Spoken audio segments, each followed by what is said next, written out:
There's a moment, right before something changes you forever, where the world goes quiet in a way that has nothing to do with sound. I've tried to explain this to people. My sister. My old coach. My therapist, briefly, before I stopped going because the chair was too soft and made me feel like I was being slowly swallowed. Nobody really gets it. The quiet is in silence. There are still pigeons, still cab horns, still some kid 2 benches over eating crisps so loudly it should be classified as an act of aggression. The quiet is internal. It's the sound of your chest before a thing happens that will rearrange you at the molecular level. I was standing in front of Windsor Castle on a Tuesday in November when I heard it. Not the castle, specifically. The road outside it. The long walk stretching behind me like God's own runway, those famous trees bare and skeletal, and the morning light doing that grey gold thing that British winter light does, apologetic and beautiful at once, like it knows it's not enough but it's trying. I'd been in England 6 days. I was supposed to be there for 2. My name is Declan. I'm going to tell you something that took me 34 years to understand, and I'm going to tell it to you the long way, because the short version doesn't work. The short version sounds like a greeting card. The long version sounds like a life, which is what it is. I grew up in a place called Grover's Mill, which is a real town in New Jersey that most people only know because Orson Welles staged a fake alien invasion there in 1938. That's the most exciting thing that ever happened to Grover's Mill. The second most exciting thing was when the Dairy Queen caught fire in 2003, and I know this because I was there, 13 years old, watching it burn with something that felt uncomfortably close to satisfaction because the kid who worked the soft-serve machine had called me a charity case in front of 4 other kids a week before. He wasn't wrong, technically. We were charity cases. My mother worked the early shift at a fulfillment center and the late shift at a diner and the perpetual, grinding, invisible shift of keeping 2 kids alive on arithmetic that didn't add up. My father was a face in a photograph on the kitchen shelf. I used to look at him when I was eating cereal and think, you look like me, and also you are the reason we eat the store-brand cereal, and I couldn't decide which of those facts felt worse. My brother Marcus was 4 years older than me and had a quality I couldn't name until I was much older.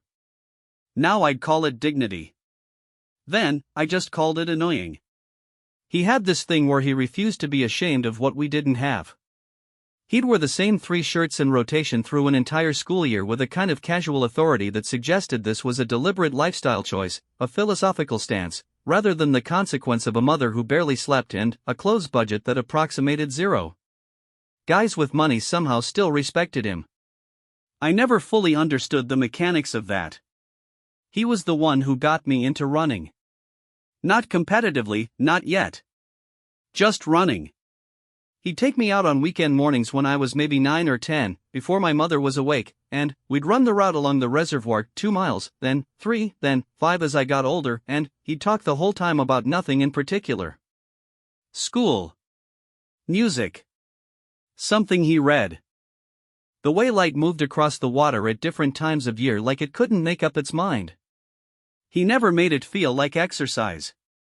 He made it feel like the thing you did when the walls of your house got too close. By 14 I was running 6 miles a day. By 16 I was the fastest thing in 3 counties, which in South Jersey doesn't make you famous, exactly, but it makes you visible. Coaches notice. Scouts, eventually. I got a scholarship to a Division II school in Pennsylvania that I would not have been able to afford otherwise, and I went there with 2 bags and a very specific kind of terror that I am going to describe to you as carefully as I can. The terror of being somewhere you weren't supposed to be. Not imposter syndrome, the clean clinical phrase people use now. This was older and rawer than that. This was the feeling of walking into a room where you could see, clearly and immediately, that the room was built by someone who wasn't thinking about you when they built it. The scholarship covered tuition and a dorm bed. It did not cover books, or the particular social tax of being poor in a place where poor wasn't cool or interesting, just uncomfortable for everyone around you. My roommate's parents sent him care packages. His mother called twice a week. The packages had good cheese in them. I don't know why I remember the cheese. I just do. I ran. That's what I did. I ran because the trek didn't care where I came from, and times don't lie, and when your legs are burning and your lungs are filing a formal complaint and the world narrows to the lane ahead of you and the sound of your own footfall, there is no room in that narrowness for anything else. Not shame. Not math. Not the cheese. I was good. Good enough that people said things like remarkable and scholarship renewal and, occasionally, professional potential, which I did not allow myself to believe because I had a highly developed immune response to hope. Hope was the thing that made the letdown worse. I'd learned that early. I kept hope at arm's length and ran hard and let results speak because results couldn't be argued with. I got injured my junior year. Left knee. The kind of injury that gets a long Latin name that sounds like a legal term and requires surgery and 8 months of physical therapy and a complete reorganization of your identity, because it turns out when running is the thing that makes you real, and then, you can't run, you have to figure out what else you are. I didn't figure it out gracefully. I'm not going to linger here because this isn't that story. But, I need you to understand that the next 3 years were the years that made me. Not the running years, these years. The broken years. The working a warehouse job during physical therapy years. The watching Marcus get married and buy a house and build the kind of ordinary life I'd always thought I'd sprint past on the way to something larger years. The calling my mother on Sunday nights and pretending I was fine years, and she'd pretend to believe me, and we both knew we were pretending, and neither of us said so because what would be the point? I came back. Slower. That was the honest truth of it. Not too slow to compete, but slow enough that professional potential quietly packed its bag and left without a forwarding address. I graduated. Got a job in logistics. Ran recreationally, which felt like a demotion from a life I hadn't fully gotten to live, but there you go. Moved to a studio apartment in Philadelphia.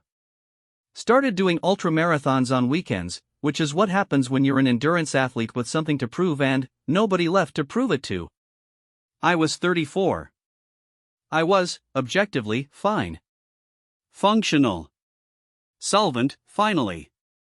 I had friends and a gym membership and a plant I hadn't killed yet and a moderate appreciation for the life I was leading. But I had this feeling, and I want to be careful here because I don't want to dress it up in retrospect. I had this feeling like I was living adjacent to my life rather than inside it. Like I was pressing my face to the glass of something I couldn't name. Which is why, when my company offered an all-hands conference in London and asked who wanted to attend, I put my hand up before I'd thought it through. The conference was 3 days and aggressively boring. Spreadsheets with British accents. I sat in windowless rooms and thought about the city outside and, on the 4th day, which was free, I rented a car I had no business renting and drove to Windsor. I don't know why Windsor specifically. It wasn't the first thing on any travel list I'd consulted. I'd been to the Tower of London the day before like a normal tourist. But something about the idea of Windsor felt necessary. Less curated.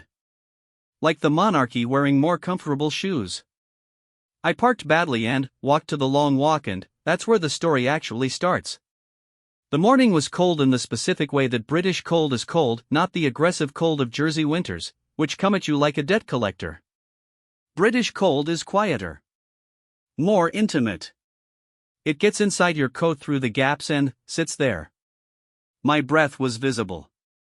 A couple with a dog walked past me, the dog wearing a jacket that probably cost more than my shoes.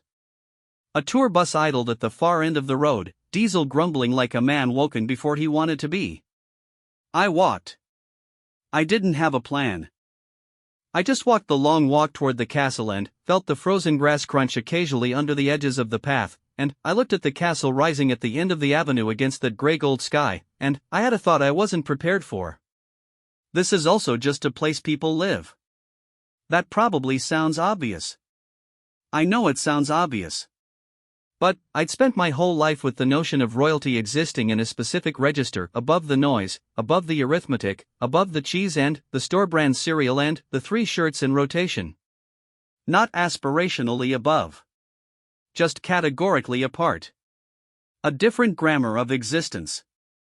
And, standing there looking at the castle, which was undeniably impressive and, also, at this specific Tuesday morning angle, just a big old building with a flagpole. Something shifted. I kept walking. About 400 meters from the castle gate, I stopped. There was a guard. Not at the gate itself. I'd seen those guards, the famous ones, bearskin hats and scarlet tunics, the ones tourists photograph from 6 inches away making faces while the guards stare through them with the magnificent blank serenity of people who have decided not to exist for the next 2 hours. This guard was off to the side, maybe 10 meters from the road, standing near a small stone wall that bordered what looked like a maintenance path. He wasn't in the famous uniform. Dark wool coat. Thick gloves. A hat, but not the bearskin, just a dark, practical hat pulled down over his ears. He was standing completely still in the way that trained soldiers stand still, not rigid, not performative, genuinely quiet, weight distributed, breathing controlled. He looked like part of the architecture. What made me stop was not the guard himself. It was the child. A little girl, maybe 5, had wandered off from a small family group 30 meters back. The parents were consulting a map and arguing about it the way couples argue about maps, not quite fighting, but definitely not collaborating. The girl had drifted toward the guard with the fearlessness of very small children and very large dogs, and she was now standing approximately 2 feet in front of him, staring up at his face with an expression of pure, uncomplicated investigation. The guard didn't move. She reached out one small mittened hand and touched his coat. He still didn't move. She grabbed a button. Nothing. She tugged it. He looked down. And, here's the thing. Here's the moment I walked 3,000 miles metaphorically to arrive at, though I didn't know it yet. He looked down at her, this child who had wandered into his personal space and was currently trying to remove a button from his coat, and his face did something that I can only describe as softened without breaking. Not a smile, not quite. Something smaller and older than a smile. Recognition, maybe. The look of a man who had been a child once and hadn't entirely forgotten what it felt like to be curious about something large and formal and still. He said something to her. I was too far away to hear it. She said something back. He nodded, very slightly, with great seriousness, as though her statement had been weighty and deserved consideration. The parents looked up. Saw their daughter standing in front of the guard. The mother made that specific parental sprint, not running, because running would panic the child, but walking extremely fast in the way that is physiologically indistinguishable from running. She grabbed the girl's hand. The girl protested. She was mid-conversation. The guard raised his chin an inch in the direction of the mother. A small nod. She's all right. Nothing alarming. Nothing to apologize for. The family moved on. The little girl looked back twice. The guard's face returned to unreadable stone. Like a switch had been thrown. I stood there on the long walk in the November cold and I realized my chest had gone tight and I had absolutely no explanation for why. I walked to a coffee shop near the town center afterward and sat with a tea I didn't really want and tried to organize what I just felt. Because I'd felt something. Something specific that I'd been pressing my face to the glass of for 34 years without a name for it.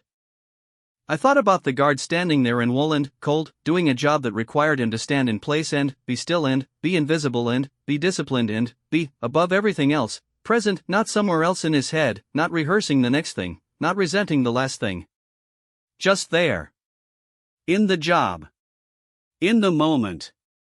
I thought about my mother at the diner at 11 p.m. carrying plates to tables and calling each customer by name within 2 visits. I don't know how she did it, she just did. I thought about Marcus wearing the same 3 shirts with the composure of a man who'd decided his worth wasn't for sale. I thought about running the reservoir at 10 years old before the world was awake, my brother talking about the light on the water, and how it had never occurred to me, in any of those mornings, that I was building something. I thought I was just running. I was wrong. I paid for the tea I hadn't finished and walked back out into the British cold, and I made a decision that I will tell you about in the next part of this story. But first I want to tell you about the guard, and what I found out afterward, because it matters. His name, I learned this later, in the roundabout way of asking the right questions to the right person, was James. James Ellery. He'd been in the household cavalry for 11 years. Before that, council estate in Birmingham. Before that, a father who left when James was 7, and a mother who worked 2 jobs, and a school where fighting was more practical a skill than reading, and a kid who'd somehow decided that discipline was the thing he wanted instead of its absence, even though nobody around him was modeling it, even though the world he'd grown up in had mostly shown him the cost of caring about things that didn't care back. He'd signed up at 18. Done 2 tours. Come home intact in the ways that counted. Applied for the household cavalry because someone told him it was the hardest thing, and, by that point he'd gotten specific about wanting hard things. He didn't know about any crowns when he was standing outside Windsor in a wool coat on a Tuesday. He was just doing the job. That's the whole point. That is the whole, entire, undecorated point.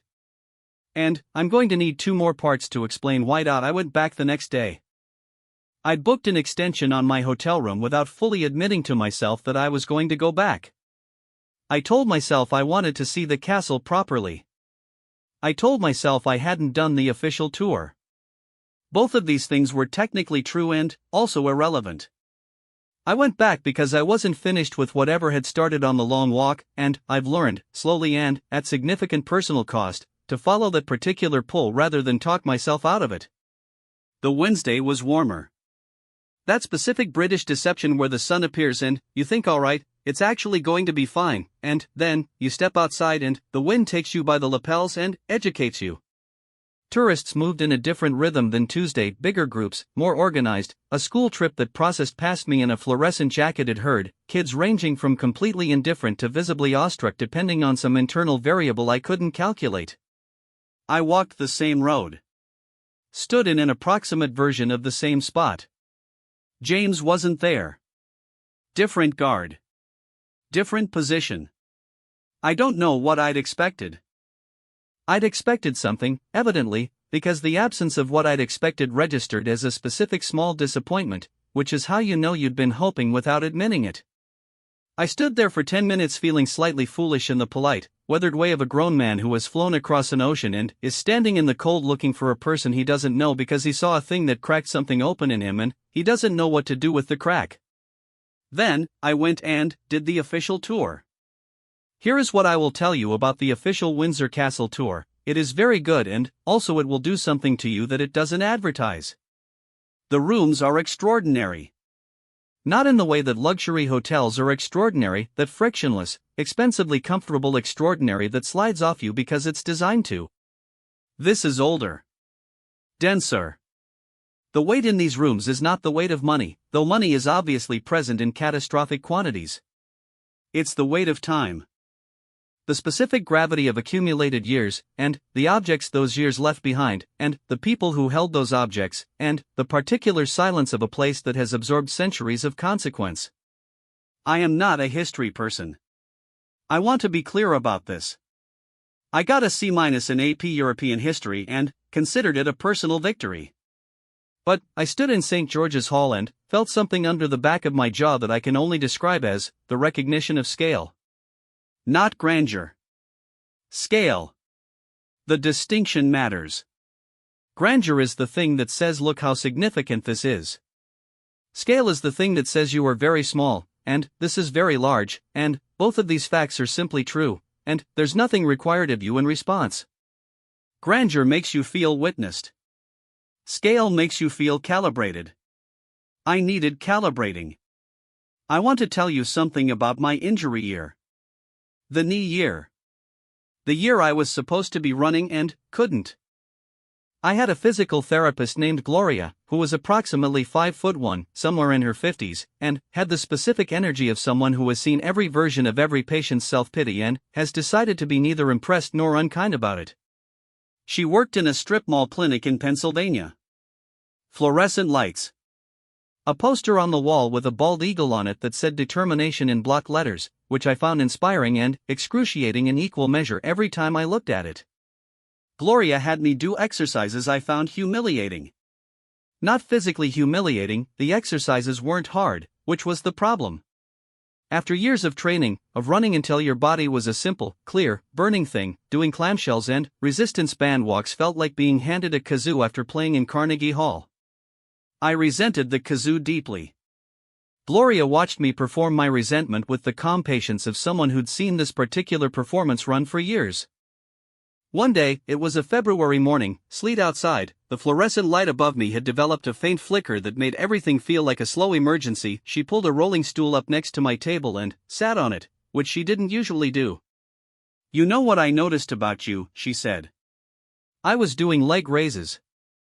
"What? You only work hard when people are watching."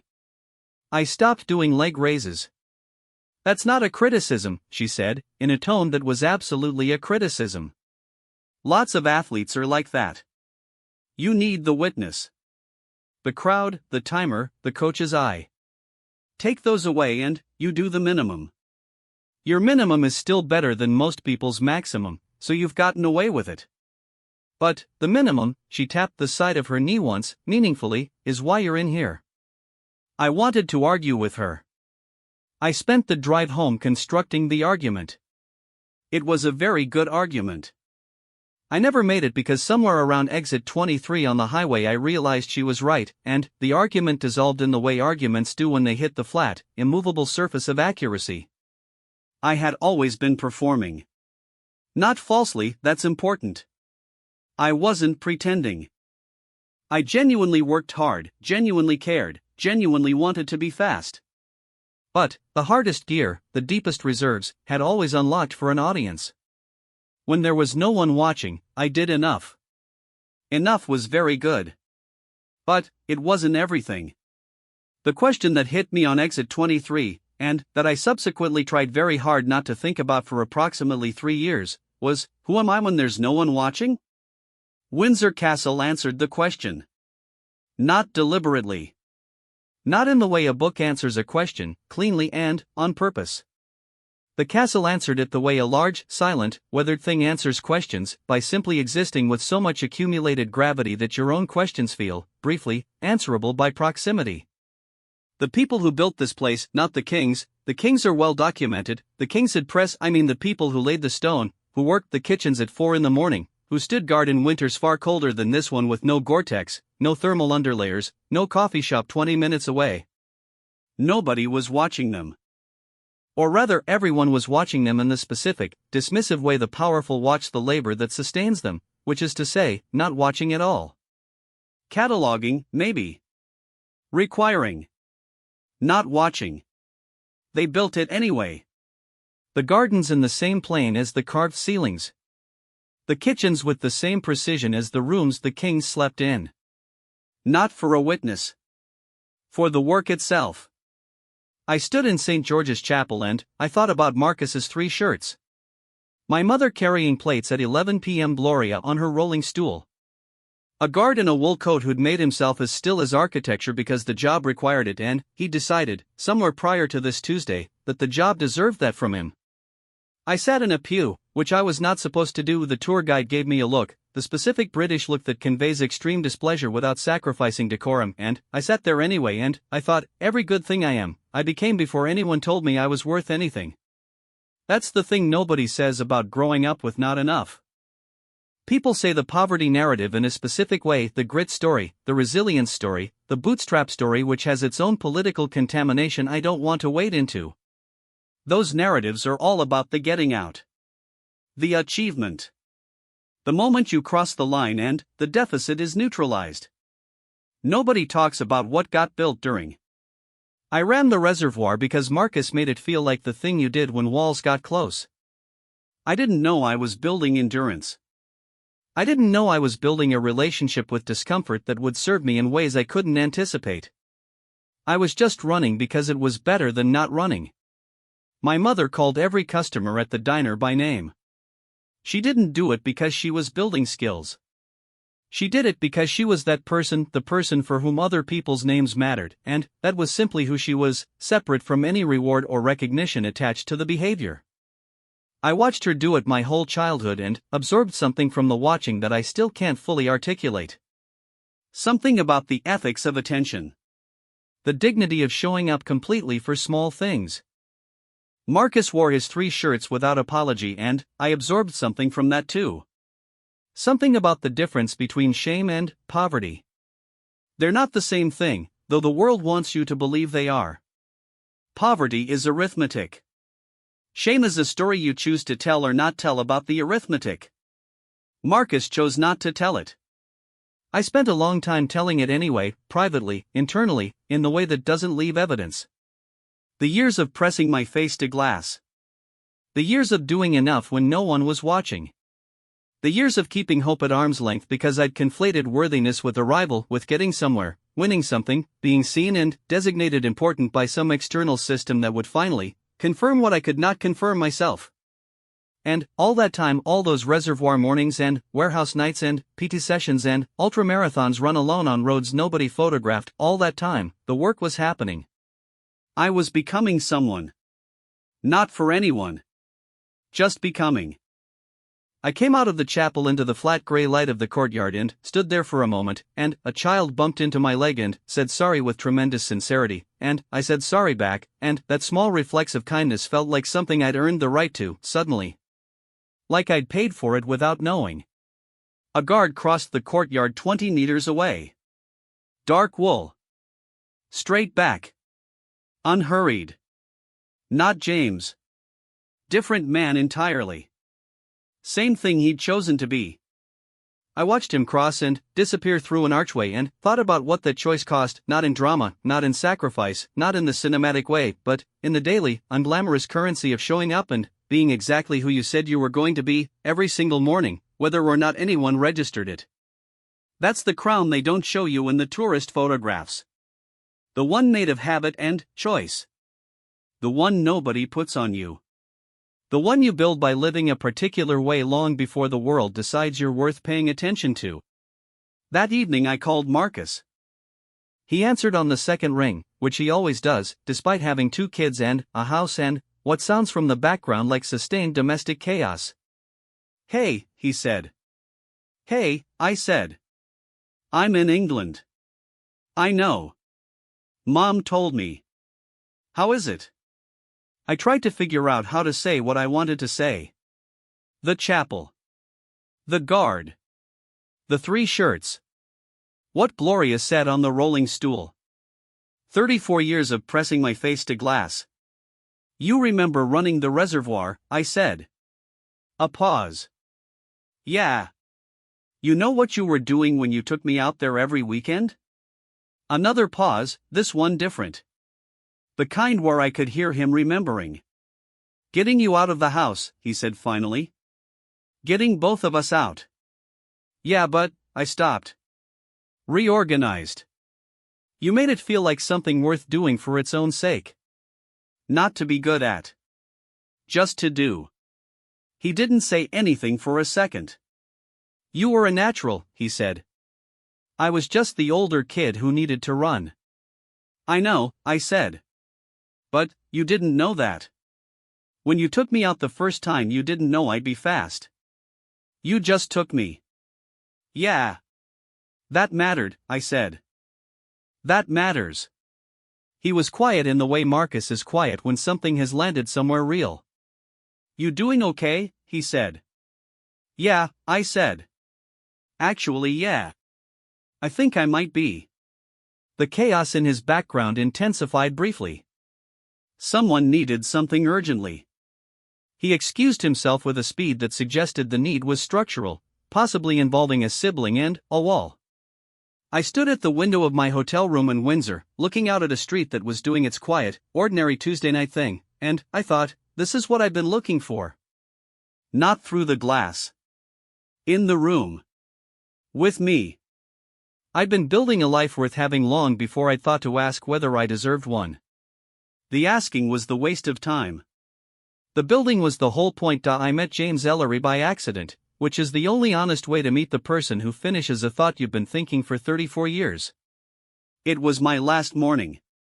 The flight was at 4 in the afternoon and I had the morning loose and unscheduled, which is the correct way to spend a last morning in a place, even if you're not entirely sure what the place meant to you yet. I checked out of the hotel, my bag at the front desk, and I walked back toward the castle not because I had a plan but because walking was what I did when I needed to think, or when thinking had reached its productive ceiling and the legs could take over from the brain for a while. The morning was clear.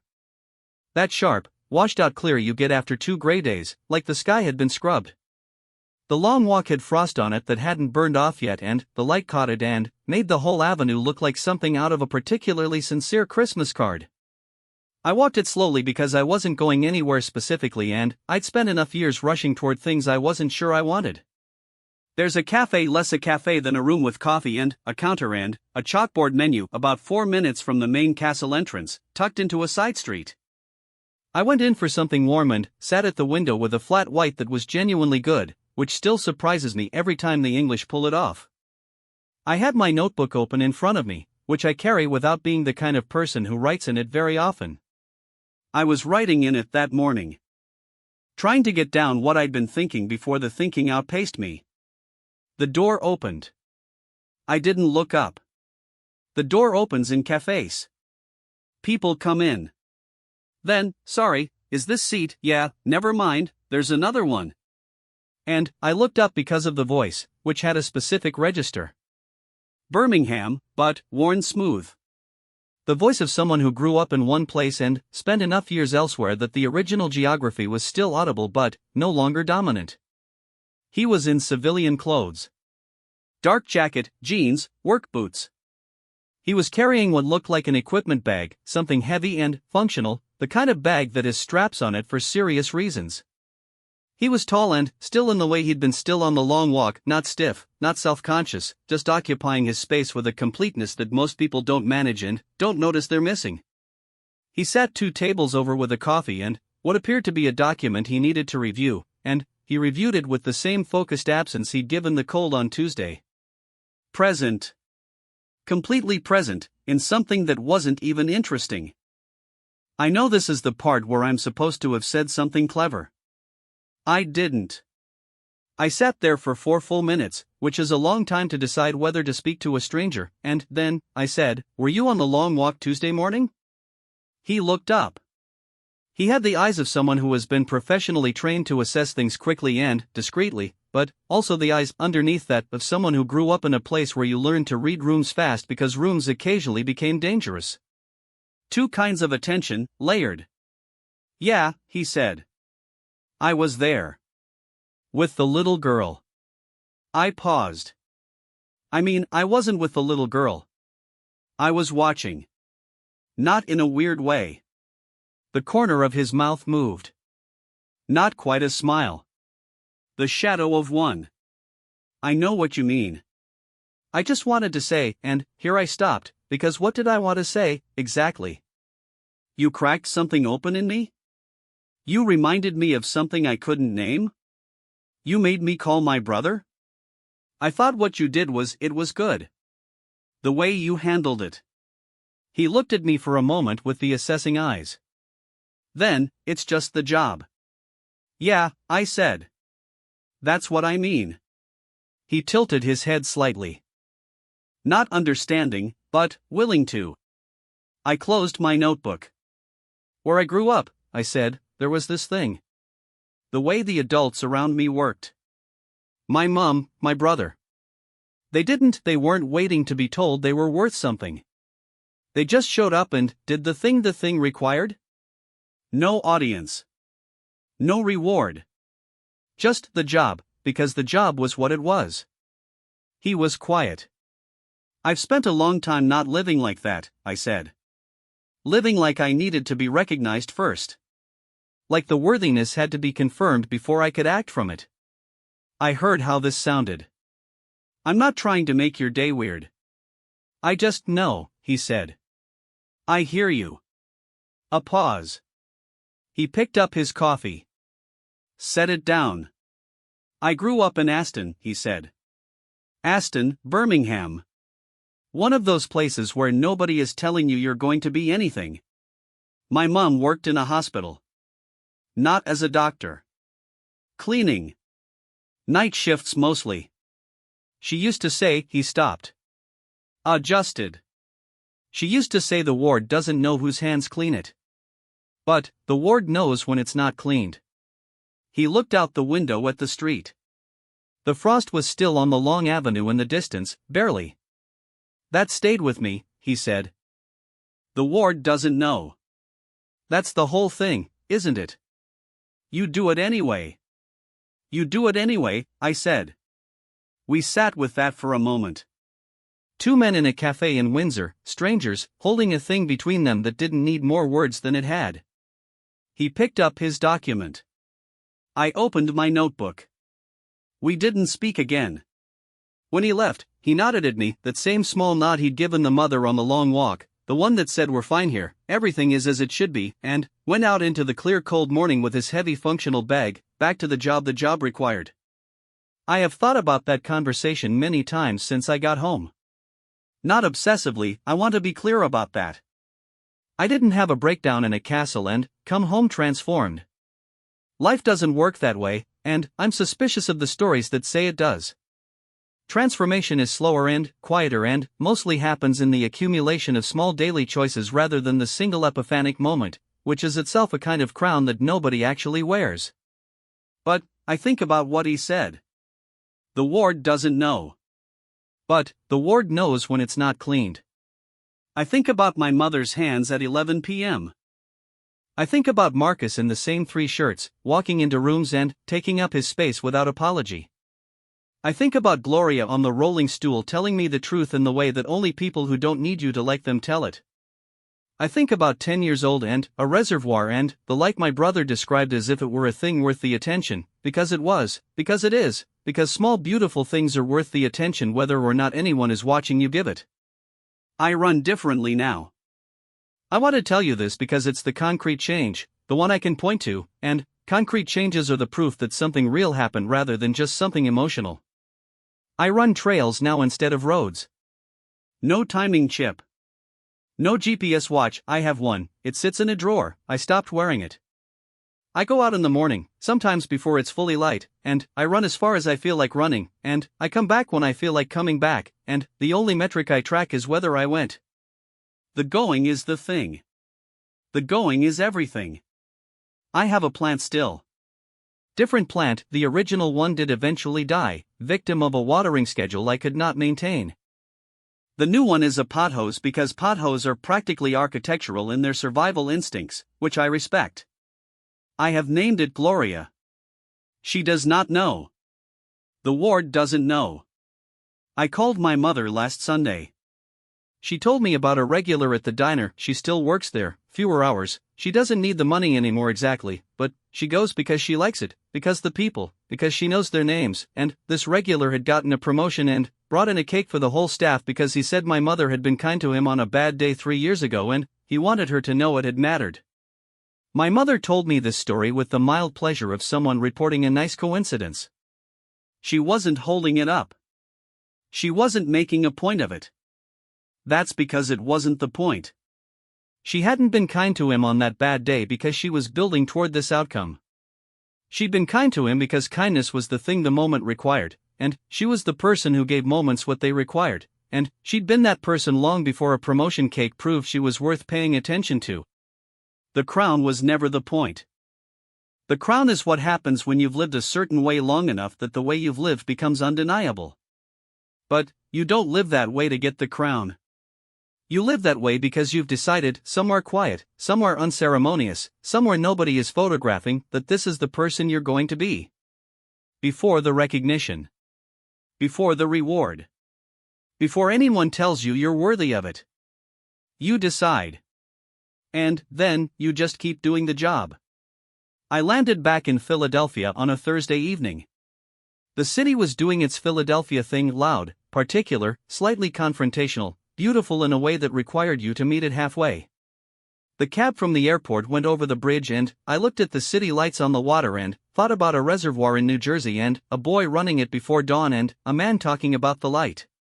Some things you don't know you're inheriting until you look back and see what you've been carrying. I'd been carrying it the whole time. That's the part nobody tells you. Not the part where you arrive. Not the part where someone puts something on your head and the room applauds and the story resolves into legibility. The part before all of that. The part where you're running in the dark because your brother made it feel worth doing. The part where you're standing in wool and cold being as still as architecture because the job deserves it, because you decided it does. The part where your hands clean the ward and the ward doesn't know your name. That part. That part is the crown. That part was always the crown. And, the remarkable, quietly devastating thing, the thing I sat with in the cab over the bridge, the thing I'm still sitting with now, is that you were already wearing it. You just didn't know.